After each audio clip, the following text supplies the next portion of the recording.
que je connais bien les prisons et j'y vais très souvent. Et c'est aussi un sujet avec lequel, duquel je parle avec les personnes que je vais voir en prison, de qu'est-ce qui rentre, comment ça rentre.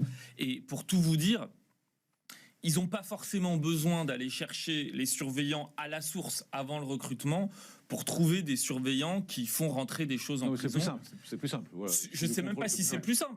Parce que on sait que ça existe et on sait aussi qu'il y a plein d'autres moyens de faire rentrer des choses en prison sans avoir besoin d'utiliser les surveillants et qui fonctionnent.